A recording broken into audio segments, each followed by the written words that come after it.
అంటే అర్థం చేసుకోండి, పరిశుద్ధాత్ముడు 3 వారాల నుంచి ఒకే మాటను మనతో మాట్లాడాలి అని తన యొక్క ఫోకస్ మొత్తం, తన యొక్క దృష్టి మొత్తము క్యారెక్టర్ మీద మాట్లాడుతున్నాడంటే ఏదో మనలో మారాలి అని దేవుడు కోరుకుంటున్నాడమ్మా. నా మాటలు అర్థమవుతున్నాయా? ఒక మాట ఒక్కసారి వింటేనే చాలా చాలా జాగ్రత్తగా ఉండాలి, ఎందుకంటే అది దేవుడి యొద్ద నుంచి వస్తున్న మాట. కానీ ఒకే మాట 3 వారాల బట్టిగా నీ చెవిన పడుతుందంటే నువ్వు చాలా చాలా చాలా కేర్ఫుల్గా ఉండాలి. దేవుడు ఏదో నీలో మార్చాలనుకుంటున్నాడు. నేను నమ్ముతున్నాను ఈ సిరీస్ ద్వారా మనలో దేవుడికి వ్యతిరేకమైన స్వభావాన్ని దేవుడు వేర్లతో సహా పెకిలించి వేస్తారని చెప్పి నమ్ముతున్నాను నేను. హల్లెలూయా.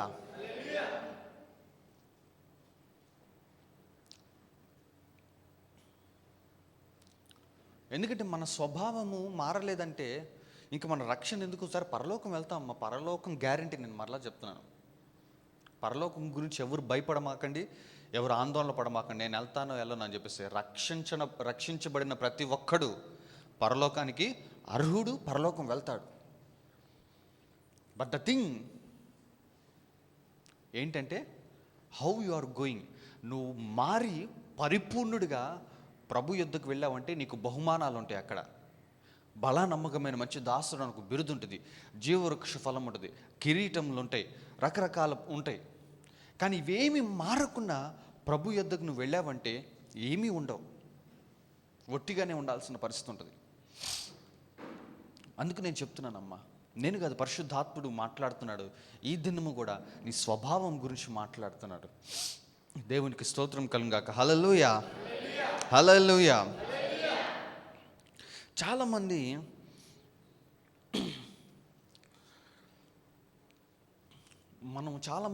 కొంతమంది వ్యక్తులను చూసినప్పుడు, కొంతమంది మనుషులను, కొంతమంది వ్యక్తులను, విశ్వాసులను చూసినప్పుడు మనకు ఒకలాంటి భావన కలుగుతుంది.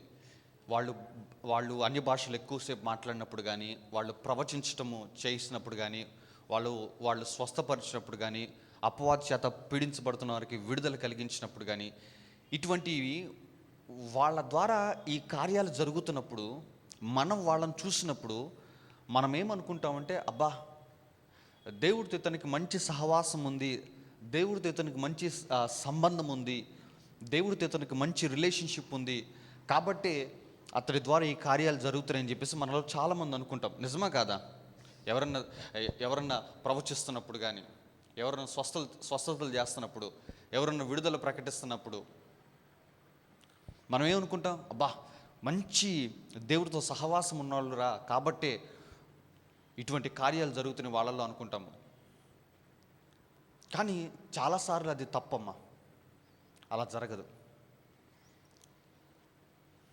ఎందుకంటే ఒకసారి ఒక వ్యక్తికి దేవుడు ఒక వరం ఇచ్చినప్పుడు, ఒక్కసారి ఒక వ్యక్తికి దేవుడు ఒక పిలుపు ఇచ్చినప్పుడు, ఆ పిలుపులను కానీ ఆ వరములను కానీ దేవుడు మరలా వెనక్కి తీసుకోడు. రోమీలకు రాయబడిన పత్రిక వెళ్ళండి, ఒకసారి మీకు ఒక మాట చూపిస్తాను నేను. రోమీలకు రాయబడిన పత్రిక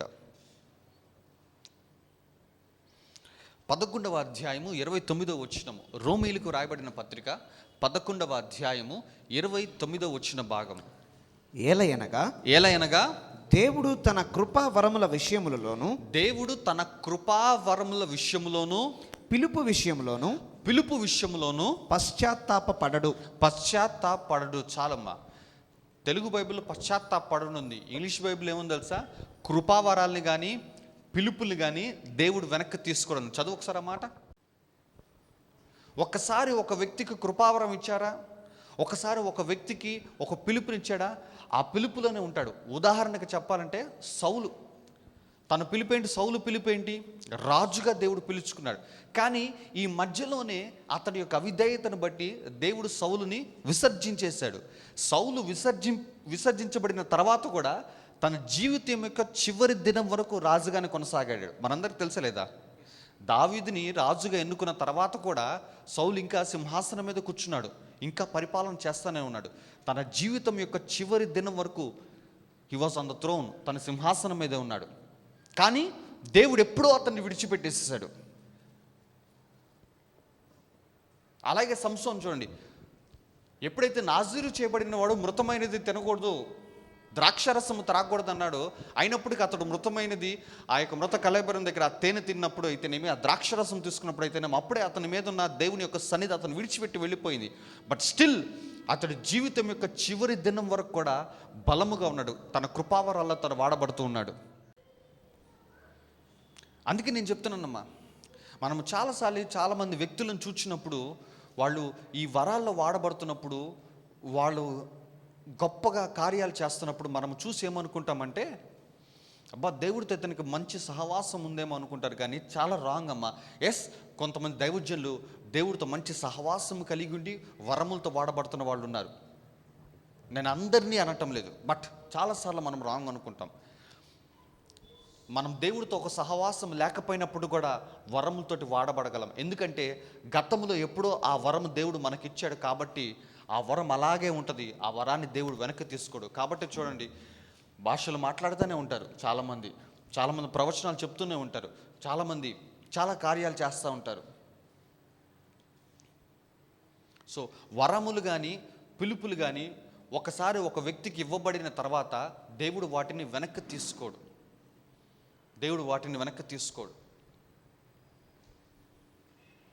అయితే దేవుడితో మన సహవాసము ఎట్లా ఉంటుంది లోతుగా అంటే మనమేమనుకుంటామంటే ప్రార్థన ఎక్కువ చేసుకుంటే సహవాసం బలంగా ఉంటుంది. ఎస్, నిజం, ప్రార్థన ఎక్కువ చేసుకోవాలి, మన సహవాసం బలంగా ఉండాలంటే దేవుడితోటి. ఎస్, వాక్యం ఎక్కువ చదవాలి, మన సహవాసం దేవుడితో బలంగా ఉండాలంటే కాదనను.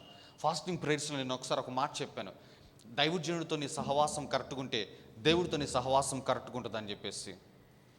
ఎస్, అది కూడా కరెక్టే. బట్ ఈరోజు ఇంకొక విషయం గురించి నేను మాట్లాడతాను.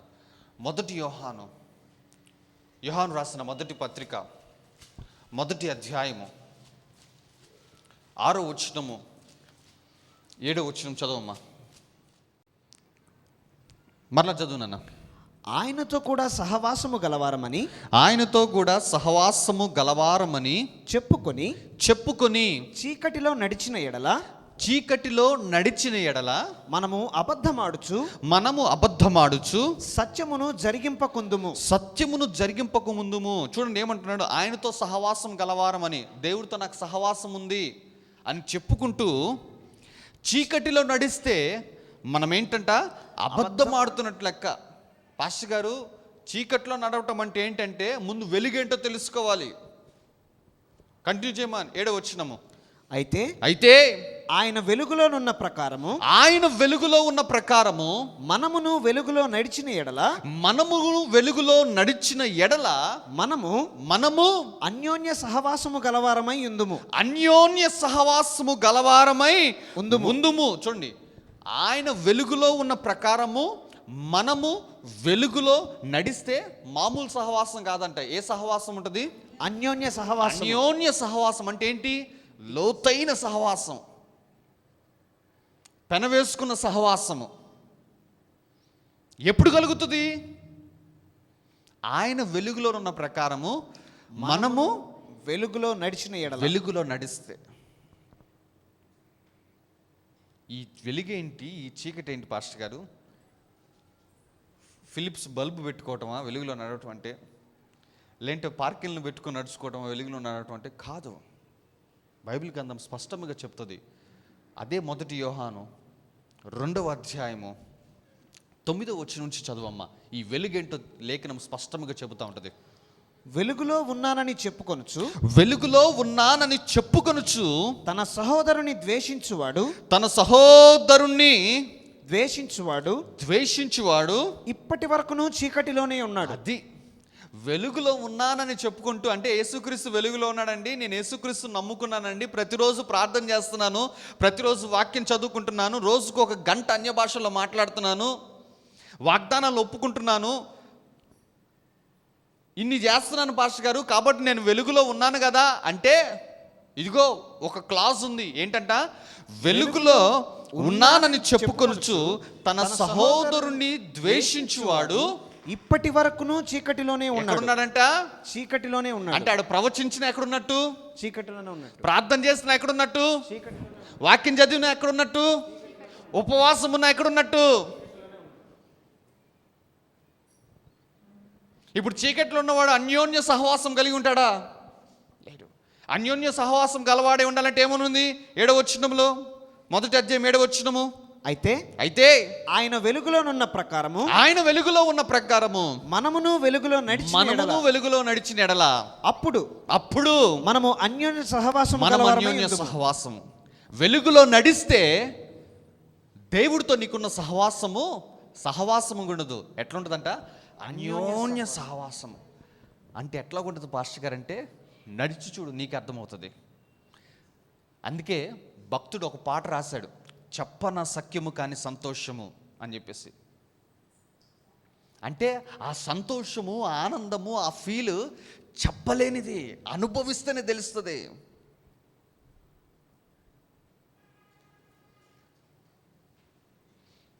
రెండో అధ్యాయము 9వ వచనం చదవమ్మా, కంటిన్యూ చేయమ్మా. వెలుగులో ఉన్నానని చెప్పుకొనుచు తన సహోదరుని ద్వేషించువాడు ఇప్పటి వరకును చీకటిలోనే ఉన్నాడు. తన సహోదరుని ప్రేమించువాడు వెలుగులో ఉన్నవాడు. వెలుగులో ఉన్నవాడు ఎవడంట? తన సహోదరుని ప్రేమించువాడు వెలుగులో ఉండేవాడంట. అతని యందు అభ్యంతరకర కారణం ఏమీ లేదు. ఇంకా డౌట్ పడాల్సిన పని లేదు. అభ్యంతర కారణం ఏం లేదంట. ఎవడైతే ఇంకొకరిని ప్రేమించేవాడుగా ఉంటాడో ఇంకా అసలు డౌటే పడాల్సిన అవసరం లేదు, అభ్యంతర పడాల్సిన అవసరం లేదు. కన్ఫర్మ్డ్గా వాడు వెలుగులో ఉన్నాడంటే వాడితో దేవుడు లోతైన సహవాసం కలిగి ఉన్నట్లు లెక్క. ఆమేన్. అర్థమవుతుందన్న మాట? హలో, అందరు ఇక్కడే ఉన్నారా?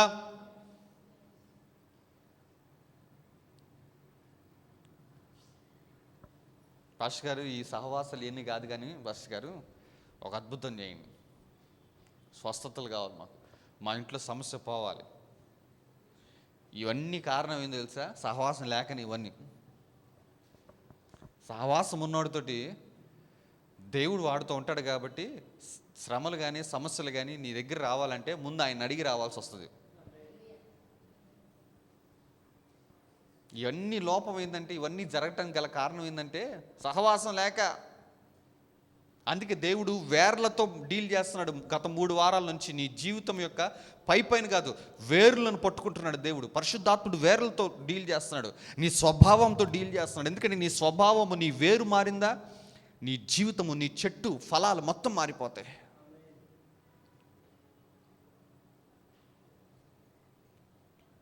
నేను క్రైస్తవుడిని అని చెప్పుకుంటూ ఒకళ్ళ మీద నీకు ద్వేషము కలిగి ఉన్నావంటే ఇట్ ఈస్ కన్ఫర్మ్డ్ నువ్వు చీకటిలో ఉన్నావు, నీకు దేవుడితో సహవాసం లేదు. నువ్వు 3 గంటలు అన్య భాషలతో మాట్లాడినా, 4 గంటలు అన్య భాషలతో మాట్లాడినా, అనర్గళంగా ప్రవచించిన, స్వస్థతలు చేసిన, ఏమి చేసినా వాక్యం చెబుతుంది నువ్వు చీకట్లు ఉన్నట్టే లెక్క. అయితే వెలుగులో ఉన్నవాడు ఎవడంట? తన సహోదరుని ప్రేమించేవాడు. అంటే a man who walks in love, ప్రేమలో నడిచేవాడు. ప్రేమలో నడిచేవాడితోటి ప్రేమామయుడైన దేవుడు నడుస్తూనే ఉంటాడు. కంటిన్యూ చేద్దామా. తన సహోదరుని ద్వేషించువాడు చీకటిలో ఉండి చీకటిలోనే నడుచుచున్నాడు. చీకటి అతని కన్నులకు గురుడితనము కలుగు చేసిన గనుక తానెక్కడికి పోవచ్చున్నాడో అతనికి తెలియదు. అది సరే. సో పాస్టర్ గారు, నాకు మా అన్నయ్య అంటే బాగా ఇష్టం పాస్టర్ గారు, మా తమ్ముడు అంటే బాగా ఇష్టం పాస్టర్ గారు అని చెప్ప, అది కాదు. నీకు నచ్చిన వాళ్ళని నువ్వు ప్రేమించు, నువ్వే ఎవడన్నా ప్రేమిస్తాడు, అన్యుడు కూడా ప్రేమిస్తాడు. బట్ నీకు సవాల్ ఏంటి? నిన్ను హాని చేసేవారిని, నిన్ను బాధ పెట్టేవారిని, వారిని సైతం కూడా ఎట్లా ప్రేమించబుద్ధి అవుతుంది? ప్రేమిస్తేనే. యూదా ఇస్కరియోతు అమ్మటానికి వచ్చాడు, గుర్తు చెప్పాడు సైన్యానికి. ఏం చెప్పాడంటే, నేను ఎవరినైతే ముద్దు పెట్టుకుంటానో అతడే యేసుక్రీస్తు, అతన్నే మీరు పట్టుకోవాలని చెప్పేసి ఒక గుర్తు చెప్పి ఆయన యొద్దకు వచ్చి ఆయనను ముద్దు పెట్టుకోగానే దేవుడు మాట్లాడిన మాట ఏంటి తెలుసా? చెలికాడా, స్నేహితుడా అన్నాడు. పరుష పదజాలం వాడలేదు ఎక్కడ.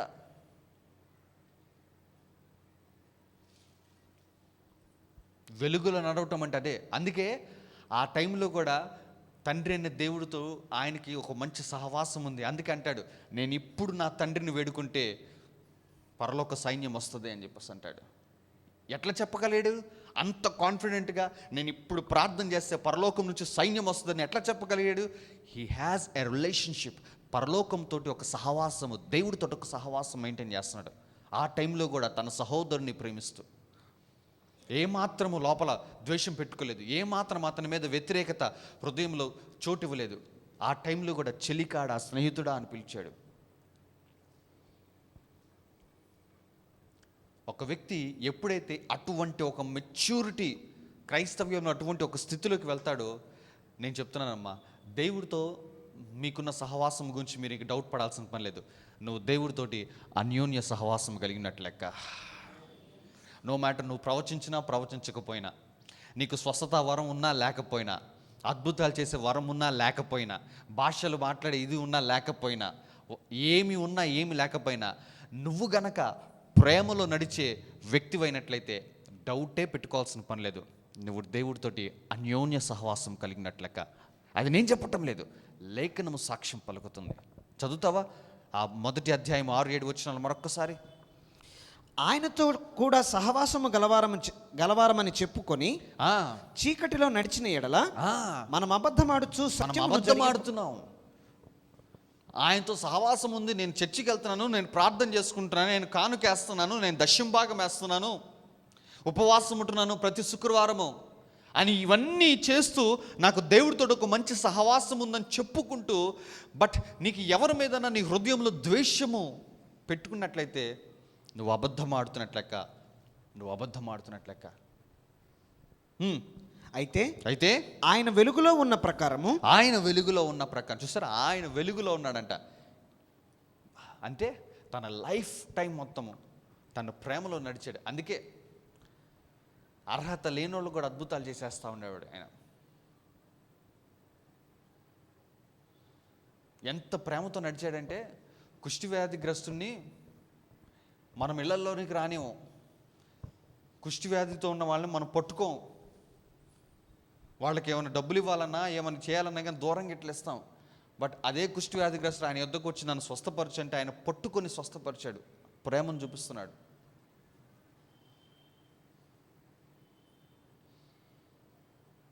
తన సహోదరుడు చనిపోయాడు అన్న వార్త వినగానే యేసు ఏడ్చాను, యేసు కన్నీళ్లు విడిచాను అన్న ఒక మాట రాయబడి ఉంటుంది బైబిల్ గ్రంథంలో. చిన్న వచనం ఏదన్నా ఉన్నదంటే అదే, యేసు కన్నీళ్లు విడిచాను అని చెప్పేసి. ఎందుకు? లేపుతాడు కదా వెళ్ళి చచ్చిపోయిన వాడిని, అయినప్పటికీ ఆ ప్రేమను చూపిస్తున్నాడు చూడండి. ఆయన ఏడ్చాడంట. ఆయన ఈ భూమి మీదకి వచ్చేసి he walked a walk of love, ఒక ప్రేమతో సంబంధించిన, ఒక ప్రేమకు సంబంధించిన నడక నడిచి చూపించాడు ఆయన.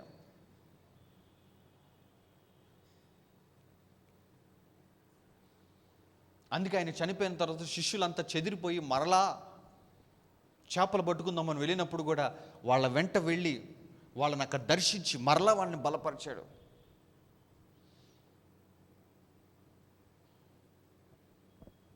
ఇవన్నీ ఏం చెప్తుంది తెలుసా? ఆయన ఈ భూమి మీద వెలుగులో ఉన్నాడని చెప్తుంది. ఈరోజు నువ్వు వెలుగులో ఉంటున్నావా? ఒకవేళ లేకపోయినట్టయితే పరిశుద్ధాత్ముడు పిలుపునిస్తున్నాడు. You need to step in to the light of Jesus.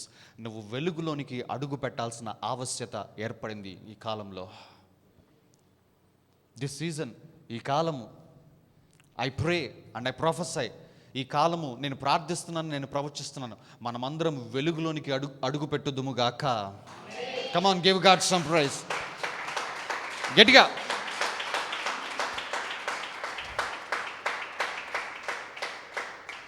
నీలో నుంచి ఏమొస్తుందమ్మా బయటికి? ప్రేమ వస్తుందా? నీ స్వభావం తెలుస్తుందమ్మా, అక్కడే తెలిసిపోతుంది.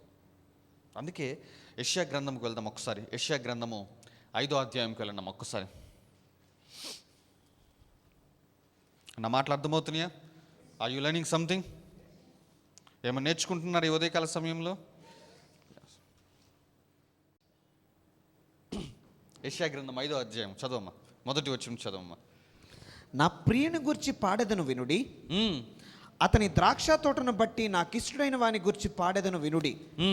సత్తువ భూమి గల కొండ మీద నా ప్రియునికి ఒక ద్రాక్ష తోట ఉండెను. సత్తువ గల భూమి మీద నా ప్రియునికి ఒక ద్రాక్ష తోట ఉండెను. ఆయన దానిని బాగుగా త్రవ్వి రాళ్లను ఏరి అందులో శ్రేష్టమైన ద్రాక్ష తీగలను నాటించెను. దాని మధ్యను బురుజు ఒకటి వేయించి ద్రాక్ష తొట్టిని తొలిపించెను.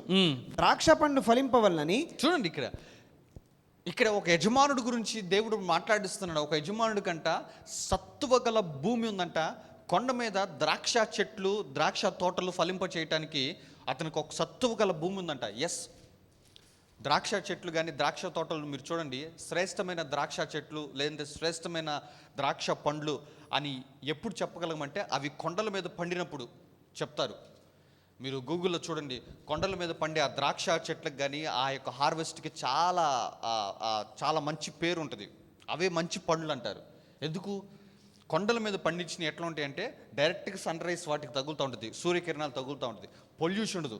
ఇక్కడ నాటామనుకున్న ఆటో ఓడి పొల్యూషన్ ఉంటుంది, కారు ఓడి పొల్యూషన్ ఉంటుంది, ఎడ్ల బండి పొల్యూషన్ ఉంటుంది, అన్ని పొల్యూషన్లు ఉంటాయి. కానీ కొండ మీద పొల్యూషన్ ఉండదు.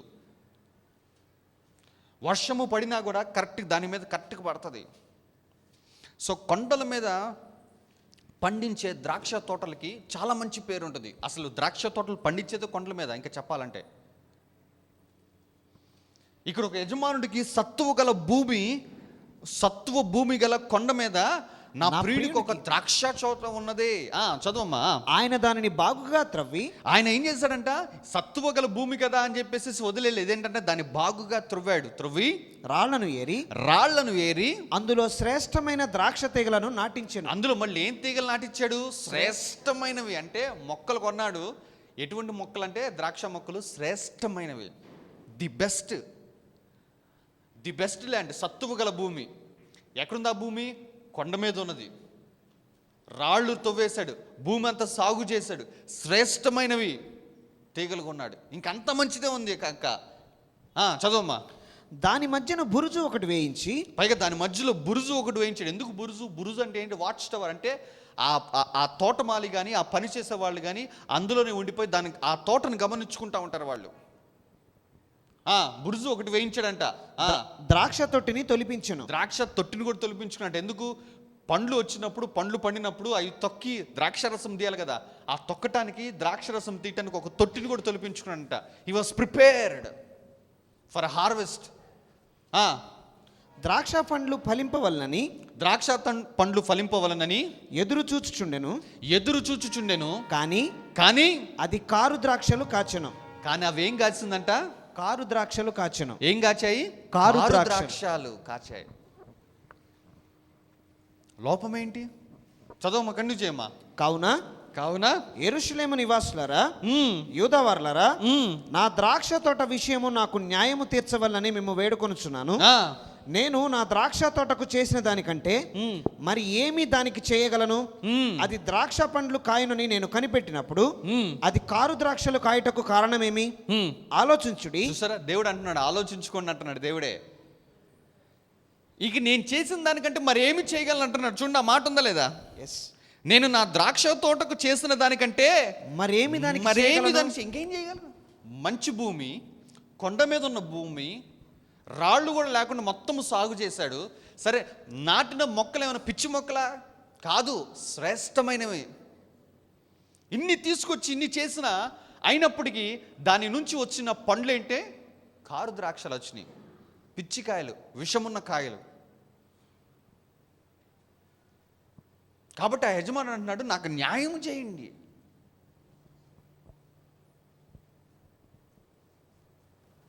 నేను చేసిన దానికంటే ఇంకేం చేయగలను చెప్పండి? ఐ వాంట్ జస్టిస్, నాకు న్యాయం చేయండి అంటున్నాడు. చదవమ్మా, కంటిన్యూ చేయమ్మా. ఆలోచించుడి, నేను నా ద్రాక్ష తోటకు చేయబోవు కార్యమును మీకు తెలియజెప్పేదను. నేను అది మేసివేయబడినట్లు దాని కంచెను కొట్టివేసేదను, అది త్రొక్కబడినట్లు దాని గోడను పడగొట్టి దాని పాడు చేసేదను. అది శుద్ధి చేయబడదు, పారతో త్రవ్వబడదు. దానిలో గచ్చ పొదలను బలు రక్కసి చెట్లను బలిసి ఉండును. దాని మీద వర్షింపవలదని మేఘములకు ఆజ్ఞ ఇచ్చేదను. ఇంకేం చేస్తున్నాడంట? ద్రాక్ష తోట మొత్తం నాశనం చేసి పడేస్తున్నాడు. కారణం ఏమిటి? దాని యొద్ద మంచి ఫలాలు వస్తాయని చెప్పి ఎదురు చూస్తుంటే ఆ తోట ఏం చేసింది? దీన్ని మోసం చేసింది. కారు ద్రాక్షాలు. పనివాళ్ళ తప్పు లేదు, ఎందుకంటే పనివాళ్ళ తప్పు ఉంటే పనివాళ్ళ మీద తీర్పు వచ్చేది. పనివాళ్ళది కూడా తప్పు లేదు. తప్పు ఎవరిది? ఆ తోటది తప్పు. కాబట్టి ఆ తోట మీద అతడు తీర్పు తీరుస్తున్నాడు. ఏమంటున్నాడంటే, నేను నా ద్రాక్ష తోటకు చేసేదాన్ని చూడండి మీరు అని చెప్పి ఏమంటున్నాడు, అది మేసి వేయబడినట్లు దాని కంచెను కొట్టివేసేదను, అది త్రొక్కబడినట్లు దాని గోడ పడగొట్టి దాన్ని పాడు చేసేదను, అది శుద్ధి చేయబడదు, పారతో త్రవ్వబడదు, దానిలో గచ్చ పొదలు బలురక్కసి చెట్లు బలిసి ఉండును, దాని మీద వర్షింపవలదని మేఘములకు నేను ఆజ్ఞాయిస్తున్నాను అంటున్నాడు. అంత కోపం చూపిస్తున్నాడు. ఎందుకు తెలుసా? దాని నుంచి వచ్చిన పండ్లను చూసి ఆ యజమానుడికి అంత కోపం వచ్చింది. ఎందుకంటే ఆ యజమానుడు ఎంతో కష్టపడ్డాడు, దానికి సత్తువ గల భూమి ఇచ్చాడు, కొండ మీద శ్రేష్టమైన తీగలు, ఆ భూమి అంతా సాగు చేపించాడు పనివాళ్ళను పెట్టి. అక్కడ పనివాళ్ళని పెట్టి చక్కగా మొక్కలు వేపించేసేసి చక్కగా దానికి తొట్టి తొలిపించేసేసి ఇన్ని చేశాడు. ఇన్ని చేసినా కానీ అది ఒక ఇంపాసిబుల్ థింగ్, ఒక అసాధ్యమైనది చేసింది. ఏంటంటే కారు ద్రాక్షలు కాయించింది. కారు ద్రాక్షలు ఎవరికి కాస్తాయి తెలుసా? పిచ్చి చెట్లకు కాస్తాయి.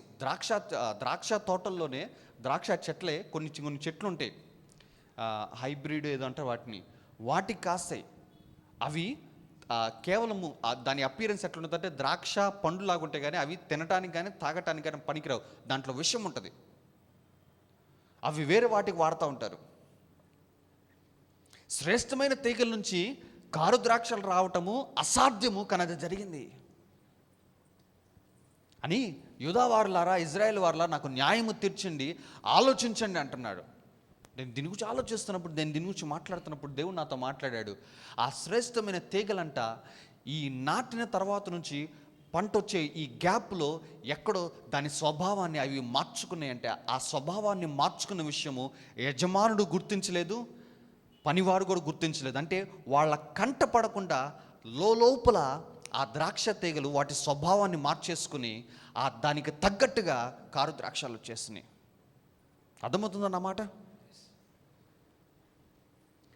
ఈ శ్రేష్టమైన తీగలు కొన్నప్పుడు శ్రేష్టమైన తీగలే, కానీ ఈ శ్రేష్టమైన తీగలు నాటిన తర్వాత వాటికంటూ టైం ప్రకారము నీళ్లు పెడుతున్నప్పుడు, ఎరువు వేస్తున్నప్పుడు, మంచి క్లైమేట్ ఇస్తున్నప్పుడు, వాటికి కావాల్సినంత చేస్తూ ఇవన్నీ పని వాళ్ళంతా జాగ్రత్తగా గమనిస్తుంటే ఈ శ్రేష్టమైన ద్రాక్ష తీగలు ఏం చేసాయంటే యజమానుడు కంట పడకుండా, పనివారి కంట పడకుండా లోపల వాటి స్వభావాన్ని మార్చేసుకున్నాయి. కారు ద్రాక్షాలు కాసే స్వభావం తెచ్చేసుకున్నాయి. దానిని బట్టి యజమానుడికి ఆ ద్రాక్ష తోట మీద కోపం వచ్చేసేసింది. ఎందుకంటే అతడి కంట పడకుండా లోపల అది దాని స్వభావాన్ని మార్చేసుకుంటుంది. అతని కంట పడకుండా అతనికి బయటికి ఎట్లా కనపడుతుందంటే, అబ్బా మంచి కాయలు వస్తాయిరా, మంచి సీజన్ వస్తుంది, మంచిగా అమ్ముడుపోతాయని చెప్పేసి ఇతడు ఎదురు చూస్తున్న టైంలో అకస్మాత్తుగా కారు ద్రాక్షలు కాసినాయి. మోసము చేసింది ఆ తోట. కాబట్టి దాని మీద తీర్పు విడుదల చేశాడు. ఏమని విడుదల చేస్తాడంటే, అది అసలు ఎవడు శుద్ధి చేయకుండా అది పారదొరలబడుతుంది, అది పాడు చేయబడుతుంది అని చెప్పేసి. ఎందుకు? ఆ తోట ఆ యజమానుడిని మోసము చేసింది. దాని స్వభావాన్ని అది మార్చుకుంటున్నప్పుడు యజమానుడు కంట పడనీయకుండా అది లోపల మార్చేసుకుంది. కాబట్టి తీర్పు దాని మీదకి వెళ్ళింది. అదే పనివారి లోపం అంటే పనివాళ్ళ మీదకి వెళ్ళేది తీర్పు. మీరు జాగ్రత్తగా పని చేయలేదు కదా అని చెప్పేసి. కానీ తప్పు చేసింది ఆ ద్రాక్ష తోట, దాని స్వభావాన్ని మార్చుకుంది. ఈరోజు నా ప్రియ సహోదరుడా, మన స్వభావాలు ఎట్లా ఉన్నాయి ఒకసారి ఆలోచించుకోండి. నువ్వు కూడా బయటికి ఎట్లా బాగానే కనపడుతున్నావేమో, నీ స్వభావం ఎట్లుంది? వెలుగులోనే ఉంటున్నావా? దేవుడికి నచ్చిన స్వభావంలోనే ఉంటున్నావా? ఎందుకంటే ఆ ద్రాక్ష తోట దగ్గరికి ఎట్లాగైతే పండ్లు కోసం వెళ్ళాడో ఆ యజమానుడు, అలాగే మనలో నుంచి ఏ పండ్లు బయటకు వస్తాయా అని చెప్పేసి వెతకడానికి దేవుడు మన యొద్దకు కూడా వస్తాడు. ఎందుకంటే మనకు కూడా రక్షణ అన్న వరం ఇచ్చాడు, కృపనిచ్చాడు, కనికరంనిచ్చాడు, పరిశుద్ధాత్మనిచ్చాడు, అన్ని భాషలు మాట్లాడే వరం ఇచ్చాడు, సంఘం ఇచ్చాడు, సహవాసం ఇచ్చాడు, ఆత్మీయ తండ్రిని ఇచ్చాడు. ఇన్ని ఇచ్చాడు మనకు కూడా.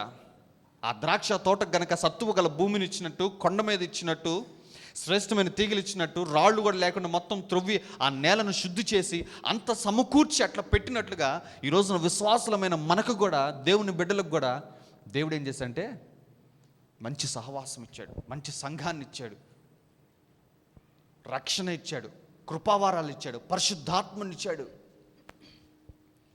ఇన్ని ఇచ్చి ఆ ద్రాక్ష తోట దగ్గరికి ఎట్లాగైతే పండ్లు వెతకడానికి యజమానుడు వెళ్ళాడో, అలాగే మన యొద్దకు కూడా దేవుడు వస్తాడు. నీ స్వభావంలోంచి వచ్చే పండ్లు ఏంటి? నువ్వు దీని గురించి చాలా ఆలోచించాలమ్మా. మీకు ఒక విషయం తెలుసా? అసలు గతంలో ఆది సంఘంలో ఇప్పుడున్న వెసులుబాట్లు అయితే తెలుసా?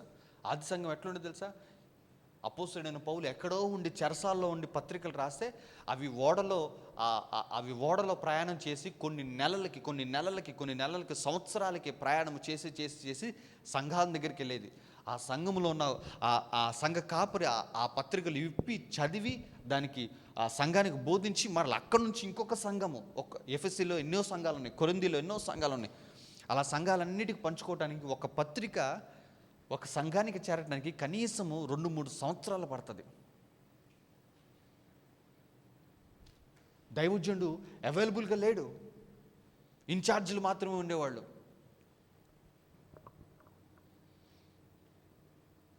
కొరింథీ సంఘంలో అపోస్తలుడైన పౌలు కొన్ని వారాలే ఉన్నాడు.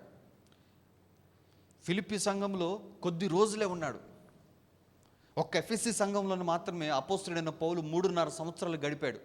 మిగతా ఏ సంఘంలో అంత టైం పీరియడ్ లేడు అపోస్తలుడైన పౌలు. కానీ ఈ రోజున అట్లా కాదు. మనము చక్కగా గ్యాదర్ అవుతున్నాం, ప్రతి వారము గ్యాదర్ అవుతున్నాం. ఆత్మీయ తండ్రిని నీ కళ్ళ ముందే పెడుతున్నాడు, సహవాసం ఉంది, పాటలు పాడుతున్నాం, ఎవ్రీథింగ్ దేవుడు మనకు ప్రొవైడ్ చేశాడు. సంతోషమే. కానీ ఒక హెచ్చరిక ఏంటంటే, నీలో ఉన్న స్వభావం పండ్లు కాస్తుంది. దానికోసం దేవుడు చూస్తున్నాడు. జాగ్రత్త ప్రియ సహోదరుడా. కారు ద్రాక్షాలు కాయటానికి వీల్లేదు, చెడ్డ ఫలాలు మన నుంచి రావటానికి వీల్లేదు. ఏమవుతుందంట? ఆ తోటను మొత్తం ఆ యజమానుడు ఎట్లా నాశనం చేశాడు ఒకసారి జ్ఞాపకం చేసుకోండి. ఎస్, అవునమ్మా, నీ బయట జరుగుతున్న దాని మీద నువ్వు దృష్టి అంతగా పెట్టకపోయినా పర్లేదు, కానీ నీ లోపల జరుగుతున్న మార్పు విషయంలో నువ్వు చాలా చాలా దృష్టిని పెట్టాలి. ఎందుకంటే నీ లైఫ్ని స్పాయిల్ చేయాలన్నా, నీ లైఫ్ని బ్లెస్సింగ్లోకి నడిపించాలన్నా నీ లోపల జరిగే మార్పు వల్లనే ఆరంభం అవుతుంది. చూడండి ఒకసారి ఆ మాట కూడా. మత్తయి సువార్త 15వ అధ్యాయంకి వెళ్ళినాం ఒకసారి.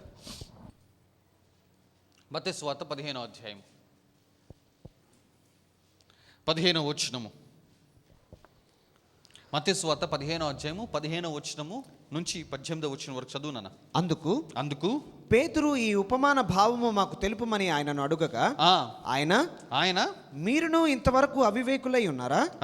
నోటిలోనికి పోవునదంతయు కడుపులో పడి బహిర్భూమిలో విడువబడును గాని నోట నుండి బయటకు వచ్చినవి హృదయములో నుండి వచ్చును.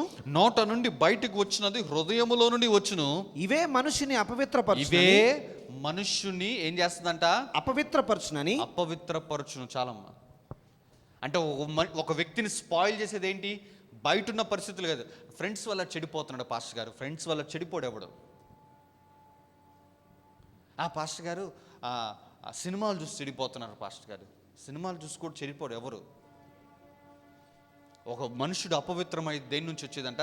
హృదయములో నుంచి వచ్చేదాన్ని బట్టి అతడి స్వభావం, హృదయం నుంచి వచ్చేది ఏం తెలుసా? అతని స్వభావానికి తగ్గట్టుగా అతను మాట్లాడుతూ ఉంటాడు. చాలామంది భలే బ్లేమ్ చేస్తారు. వాడితో తిరిగి చెడిపోయాడు, ఏమతో తిరిగి ఏమో చెడిపోయింది. ఆ ఊరు పోయి చదువుకుంటాను పోయి అక్కడ చెడిపోయాడు. అంటే కానీ వాళ్ళ తప్పు అనుకోడు, వాళ్ళ పిల్లడితో తప్పు అనుకోరు. ఏ కాడికి పక్కోడి మీద పట్టం. వాళ్ళ ఫ్రెండ్స్ వచ్చారనుకున్నారు, రే రామాకంటారు మీతో తిరిగి అసలు బంగారు లాంటి మా అబ్బాయి ఏదో అసలు ఈ ఇంట్లో పెడితే ఇతను స్టేట్ టాపర్, ఇతను మరో అబ్దుల్ కలాం అవుతాడన్న ఫీలింగ్ ఇస్తారు. అసలు నిజమా కాదా? తల్లిదండ్రులు మీకే బాగా తెలియాలి. ఎందుకంటే మీ ఇంట్లో మిమ్మల్ని తిట్టరు, మీ ఫ్రెండ్స్ని తిరుగుతూ ఉంటారు.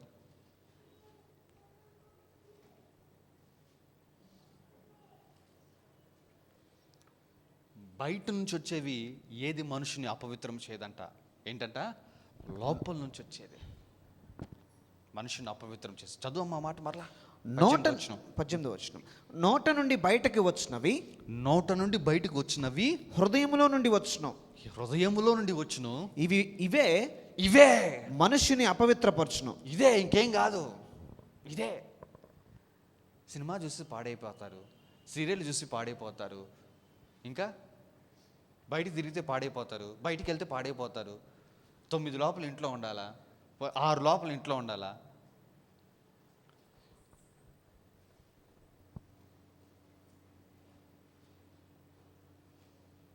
లేఖనం దానికి ఒప్పుకోవట్లేదమ్మా. లేఖనం ఏం చెప్తుందంటే హృదయంలోంచి వచ్చేదే, లోపల నుంచి వచ్చేదే మనిషిని అపవిత్రం చేస్తుంది. ఇదే మాట మార్కు కూడా అంటాడు. మార్కు తన పత్రికలు కూడా, మార్కు సువార్త 7వ అధ్యాయం 20 వచనం చదవమ్మా. మార్కు సువార్త 7వ అధ్యాయం 20 వచనం. మనుష్యుని లోపల నుండి బయలు వెళ్ళునది, మనుష్యుని లోపల నుండి బయలు వెళ్ళునది మనుష్యుని అపవిత్రపరచును, మనుష్యుని పరుచును. మనుషుని లోపల నుండి బయలు వెళ్ళినది మనుషుని ఏం చేస్తుంట? అపవిత్రపరచు. ఇది ఎవరు చెప్పారు ఈ మాట? యేసుక్రీస్తు ప్రభువారు చెప్పిన మాట. ఆయన కంటే నువ్వు ఎక్కువ జ్ఞానివే చెప్పడానికి. జాగ్రత్త. ఈ రోజున నీ స్వభావము నీ లోపల ఉన్నది ఏంటి తెలుసా? నీ క్యారెక్టర్ నీ లోపల ఉంది. నీ స్వభావంలోంచి బయటకు వస్తుంది ఏంటి? ఏం మాటలు బయటకు వస్తుంది నీ స్వభావంలోంచి? నీ స్వభావంలోంచి ప్రేమ వస్తుందా, గర్వం వస్తుందా? నీ స్వభావం నుంచి ప్రేమ వస్తుందా, క్షమాపణ లేనితనం వస్తుందా? నీ స్వభావం నుంచి ప్రేమ వస్తుందా, ద్వేషం వస్తుందా? నీ స్వభావం నుంచి విశ్వాసం వస్తుందా, అవిశ్వాసం వస్తుందా? నీ లోపల నుంచి ఏది బయటకు వస్తుంది? జాగ్రత్త ప్రియ సహోదరి, ప్రియ సహోదరుడా. నో మ్యాటర్ నువ్వు ఎంత ప్రార్థన చేసినా, నువ్వు ఎంత ఉపవాసం ఉన్నా, ఎంత భయంకరంగా భక్తి చేసినా కానీ నీ స్వభావం గనక లోపల చేంజ్ కాకుండా ఉన్నట్లయితే ఐఎమ్ టెల్లింగ్ యూ, నేను అపవిత్రపరిచిద్ది నీ జీవితం స్పాయిల్ అవుతుందమ్మా, అంతే. అందుకే చూడండి, చాలామంది క్రైస్తవులు దేవుని నమ్ముకున్న తర్వాత కూడా, ఇంత గొప్ప దేవుని నమ్ముకున్న తర్వాత కూడా, ఇంత కృపను పొందుకున్న తర్వాత కూడా ఇంకా పేదరికాల్లో, అప్పుల్లో, ఒకలాంటి అసమాధానమైన పరిస్థితుల్లో బతుకుతూ ఉంటారు. కారణం ఏంటో తెలుసా? వారి స్వభావం లోపల నుంచి బయటకు వచ్చినవి ఆ వ్యక్తి యొక్క జీవితాన్ని అపవిత్రపరిచేసింది. నా ప్రార్థన అటువంటి అపవిత్రత మీకు, మీ కుటుంబాలకి అంటకుండును గాక. జాగ్రత్త ప్రియ సోదరి. అందుకే ఎఫెస్సీ సంఘానికి అపోస్తలుడైన యోహాను లేఖ రాస్తూ చదువుతా ఒకసారి. ప్రకటన గ్రంథం 2వ అధ్యాయంలో మొదటి వచనం చదవం. ఎఫెసులో ఉన్న సంఘపు దూతకు ఇలాగు వ్రాయము, 7 నక్షత్రములు తన కుడి చేత పట్టుకుని 7 దీపస్తంభముల మధ్య సంచరించువాడు చెప్పు సంగతులేవనగా, నీ క్రియలను, నీ కష్టమును, నీ సహనమును నేను ఎరుగుదును. చూడండి, ఫస్ట్ థింగ్ అసలు ఇక్కడ చూడండి అమ్మా, ఎవరన్నా పాస్టర్ నేను సక్సెస్ఫుల్ కావాలి, నేను మంచి సక్సెస్ అవ్వాలి అంటే నీకు ఉండాల్సిన 3 లక్షణాలు ఫస్ట్ థింగ్సే చెప్పేశాడు. ఏంటంట? నీ క్రియలు, నీ కష్టమును, నీ సహనము నేను ఎరుగుదును. దాన్ని బట్టి రిజల్ట్ ఉంటుంది. పాస్టర్ నేను విశ్వాసం పెట్టుకుంటున్నాను పాస్టర్. చాలామంది ఒక అద్భుతం జరగాలంటే ప్రార్థన చేస్తున్న పాస్టర్ క్రియ చేసావు. మరి కష్టం ఏది? కష్టం చేస్తున్నప్పుడు సహనం ఉండాలిగా. ఆ రిజల్ట్ వచ్చేందుకు కొన్నిసార్లు నువ్వు ఎంత కష్టపడినా రిజల్ట్ రావు. ఈ మధ్యలో నువ్వు దాన్ని వదిలేయకూడదు, సహనం కలిగి ఉండాలి. దేవుడు నీ నుంచి కోరుకుంటుంది అది. ఎఫెసీ సంఘాన్ని గురించి ఫస్ట్ చెప్తున్న మాట చూడండి. ఎఫెసీ సంఘమా, నువ్వు 5,000 మంది అయ్యావు, 10,000 మంది అయ్యావు అని అనటంలో ఏమంటున్నాడు?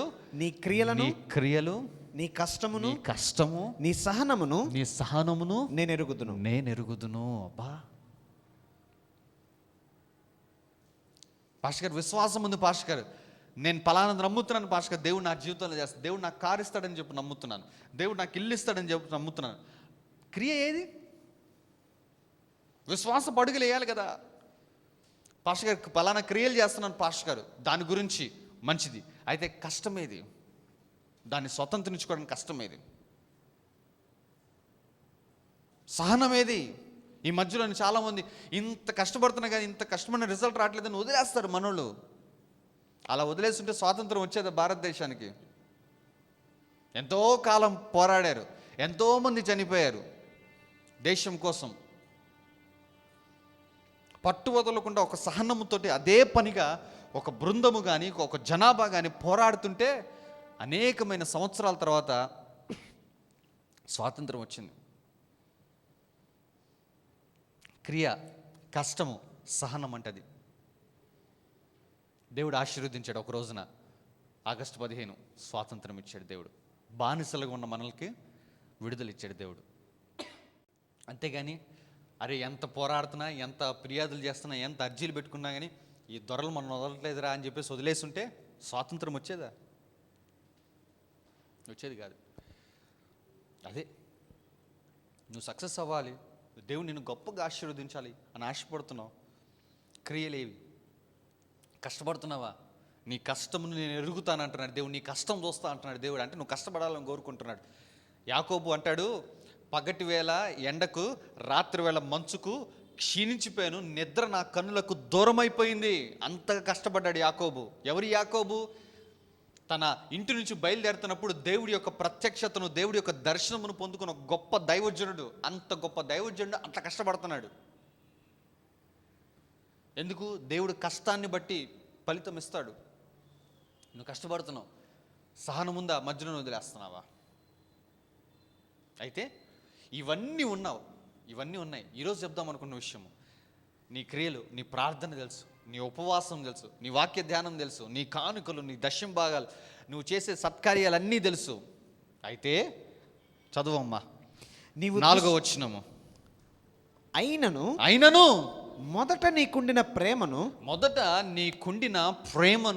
నీవు వదిలితివని నేను నీ మీద తప్పు ఒకటి సంగమా, మోపవలసి ఉన్నది. నీ క్రియలు నాకు తెలుసు, నీ కష్టము నాకు తెలుసు, నీ సహనము నాకు తెలుసు, నువ్వు దుష్టులను సహింపలేవన్న విషయం నాకు తెలుసు, అపోస్తులు కాకయ్య అపోస్తులు అని చెప్పుకునే వారిని కూడా సహించలేవన్న విషయం తెలుసు, నువ్వు బాగా కష్టపడుతున్నావు అన్న విషయం నాకు తెలుసు. బట్ అయినను నువ్వు మొదట ఉండిన ప్రేమను, ఏంటి ప్రేమలో నడిచేవి చూసావా? ఆరంభంలో ఆ ప్రేమను వదిలేసావు. వెలుగులో నడవటం లేదు. ఇంకొక మాట చెప్పాలంటే, అందుకే దేవుడు ఏమన్నాడు చూసావు? ఆ తర్వాత నువ్వు ఏ స్థితిలో పడితివో ఆ స్థితిని జ్ఞాపకము చేసుకొని మారు మనసు పొంది ఆ మొదటి క్రియలను చేయము. నీవు మారు మనసు పొందితేనే సరి, లేని ఎడల నీ యొద్దకు వచ్చి దీపస్తంభము తీసివేస్తా అన్నాడు. అప్పుడు నువ్వు అనుకుంటున్నావు కదా, నేను వెలుగులో ఉన్నాను అని చెప్పేసి ఆ కొద్దిపాటి వెలుగును కూడా తీసేసి నువ్వు చీకటిలో ఉన్న విషయం నీకు రుజువు చేస్తా అంటున్నాడు దేవుడు. దీపస్తంభాన్ని తీసేసి హీ విల్ షో ఆఫ్, నీకు రుజువు చేస్తాడు. ఏంటంటే ఇది నీ స్థితి ఏంటి తెలుసా? నువ్వు చీకట్లో ఉన్నావు, నువ్వు వెలుగులో నడవటం లేదు, ప్రేమలో నడవటం లేదు అని చెప్పేసి. అదే మాట అపోస్తలుడైన యోహాను తన పత్రికలో రాశాడు. వెలుగులో ఉన్నామని చెప్పుకుంటూ తన సహోదరుని ద్వేషించువాడు చీకటిలో ఉన్నవాడు. అదే యోహాను ఎఫెసు సంఘానికి కూడా పత్రిక రాస్తూ ఏమంటున్నాడంటే, నువ్వు మారు మనసు పొందితేనే సరే, లేని ఎడల నీ యొద్దకు వచ్చి నీ దీపస్తంభము అనగా నీ వెలుగు ఉంది చూసావా, ఆ వెలుగు ఏదైతే ఆ వెలుగు చూసి నేను వెలుగులో ఉన్నాను అని చెప్పుకుంటున్నావే, ఆ చెప్పుకునే వెలుగును తీసి పడేస్తా అంటున్నాడు దేవుడు. అంటే సమస్తం ఇంక చీకటిమయంగా చేస్తా అంటున్నాడు దేవుడు. చూస్తారా, మనం బయట ఎన్ని క్రియలు చేసినా, బయట ఎంత కష్టపడినా, బయట ఎంత సహనం చూపించినా, నీ లోపల నీ స్వభావము ఎట్లా ఉండాలి? ప్రేమతో కూడుకున్న స్వభావంగా ఉండాలి. ఆ స్వభావం కనుక నీకు లేకపోతే నువ్వు అపవిత్రం అయిపోతున్నట్లు లెక్క. దేవుడు ఏమంటున్నా అంటే దీపస్తంభమును తీసేస్తా అంటున్నాడు. అర్థమవుతున్నాయి ఆ మాటలు? పరిశుద్ధాత్ముడు మాట్లాడుతున్న మాటలు, ఆ మాటలు అర్థమవుతున్నాయి? Are you hearing the voice of God? దేవుడి యొక్క వాయిస్ వింటున్నావా? దేవుడు నీ నుంచి కోరుకుంటుంది ఏందో తెలుసా? నీ స్వభావం మారాలి. వేర్లతో సహా నువ్వు మారిపోవాలా, తనకు నచ్చినట్టుగా మారిపోవాలా, తను కోరుకున్నట్టుగా మారిపోవాలా. నువ్వు ఎన్ని క్రియలు చేస్తే ఏంటి, ఎంత ప్రార్థన చేస్తే ఏంటి చెప్పు, నువ్వు ప్రేమలో నడవకపోతే, వెలుగులో నడవకపోతే. లోకం దేని మీద ఫోకస్ చేస్తుంది అంటే వరాల మీద ఫోకస్ చేస్తుంది, క్రియల మీద ఫోకస్ చేస్తుంది. బట్ దేవుడు దేని మీద ఫోకస్ చేస్తున్నాడు? స్వభావం మీద ఫోకస్ చేస్తున్నాడు. నేను ఆంటీతో అన్నా, ఇవి ఉంటే ఏంటంటే లేకపోతే ఏంటంటే అని చెప్పన్నా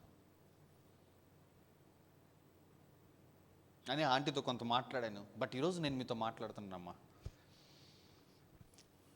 కారు ద్రాక్షలు కాస్తున్నావా, మంచి ద్రాక్షలు కాస్తున్నావా? ఒక్కసారి నిన్ను నువ్వు సెల్ఫ్ ఎగ్జామిన్ చేసుకో.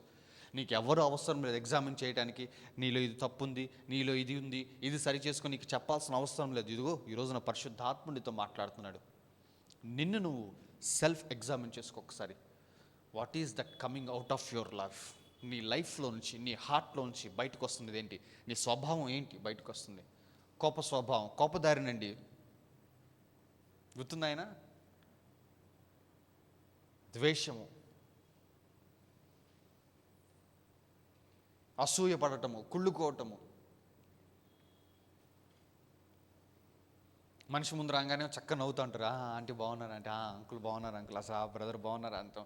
తర్వాత లోపల అతను గురించి ఇంట్లో ఇంకా ఆ రాత్రి పప్పు మాడిపోతుంది, మసాలా మాడిపోతుంది, అన్నీ మాడిపోతుంది. అంటే ఆ రిజల్ట్ అక్కడ కనపడుతుంది, అంత లోపల అంత మారుతుంది అని చెప్పేసి కడుపు మంట. మళ్ళీ సాయంత్రం అంతా అయిపోగానే ప్రార్థన చేసుకుని పనుకుంటారు మళ్ళీ వీళ్ళే, ప్రభా ఈరోజు అంతా కాపాడినందుకు నీకు వందనాలు అని చెప్పేసి. మనం వెలుగులో ఉన్నామని చెప్పుకుంటూ తన సహోదరుని ప్రేమింపని వాడు చీకట్లో ఉన్నట్లు లెక్క. దీపస్తంభం తీసివేయబడుతుంది. జాగ్రత్త అమ్మా. ఈ రోజున దేవుడి దగ్గర అడుగుదాం, ప్రభా నా స్వభావం ఒకవేళ నీకు వ్యతిరేకంగా ఉందేమో, నా స్వభావాన్ని మార్చాయా అని చెప్పేసి. ఎస్, దేవుడు నీ స్వభావాన్ని మార్చడానికి సిద్ధంగా ఉన్నాడమ్మా. మరలా చెప్తున్న మాట, దేవుడు నీ స్వభావాన్ని మార్చడానికి సిద్ధంగా ఉన్నాడు. నువ్వు జస్ట్ దేవుడికి అప్పగించుకో. అయ్యా నా జీవితంలో ఇన్ని మార్పులు చేసావు కదా, పాపినే నన్ను మార్చావు పరిశుద్ధుడిగా. ఈ లోకంలో బ్రతుకుతూ నరకానికి వెళ్ళవలసిన వాడిని పరలోక రాజ్యుడిగా వారసుడిగా చేసావు. నాకు కృపావారాలు ఇచ్చావు, నా జీవితం ఇంత మార్చావు కదా. అయితే నా లోపల నా స్వభావాన్ని కూడా మార్చాయా. నీకు స్వేచ్ఛ ఇస్తున్నాను, నీకు స్వాతంత్రం ఇస్తున్నాను.